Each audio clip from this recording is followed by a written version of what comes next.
വള്ളംകളി പ്രേമികളുടെ ആവേശമായ 72ാമത് നെഹ്റു ട്രോഫി ജലമേളയ്ക്ക് ആലപ്പുഴയിലെ പുന്നമടക്കായൽ സജ്ജമായിരിക്കുകയാണ്. 22 ചുണ്ടൻ വള്ളങ്ങൾ ഉൾപ്പെടെ 71 ജലായനങ്ങൾ മാറ്റുരയ്ക്കുന്ന 72ാമത് നെഹ്റു ട്രോഫി ജലോത്സവത്തിന് ഇന്ന് പുന്നമടക്കായലിൽ ആവേശകരമായ തുടക്കമാണ് കുറിച്ചിരിക്കുന്നത്. രാവിലെ 11 മണിക്ക് ആരംഭിക്കുന്ന മത്സരങ്ങൾ കേരള മുഖ്യമന്ത്രി വി.ഡി. സതീശൻ ഉദ്ഘാടനം ചെയ്യും. ചടങ്ങിൽ കേന്ദ്ര ടൂറിസം മന്ത്രി ഗജേന്ദ്ര സിംഗ് ഷെഖാവത്ത്, കർണാടക മുഖ്യമന്ത്രി ഡി.കെ. ശിവകുമാർ എന്നിവർ മുഖ്യാതിഥികളായി പങ്കെടുക്കും. ഉദ്ഘാടന മത്സരത്തിന് ശേഷം ചുണ്ടൻ വള്ളങ്ങളുടെ 6 ഹീറ്റ് സീറ്റുകളും ചെറുവള്ളങ്ങളുടെ ഫൈനൽ മത്സരങ്ങളും അരങ്ങേറും.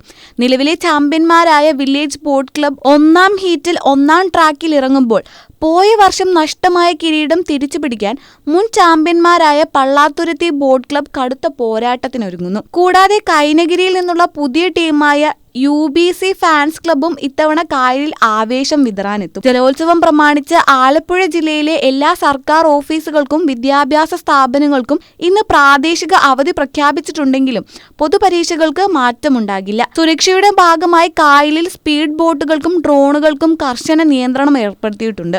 കാണികൾക്കായി പ്രത്യേക കളർ കോഡ് ഇരിപ്പിടങ്ങളും ജനങ്ങൾക്ക് എത്തിച്ചേരാൻ 4 ബോട്ട് ജെട്ടികളിൽ നിന്ന് യാത്രാ ബോട്ടുകളും KSRTC ഫീഡർ സർവീസും സജ്ജമാക്കിയിട്ടുണ്ട്.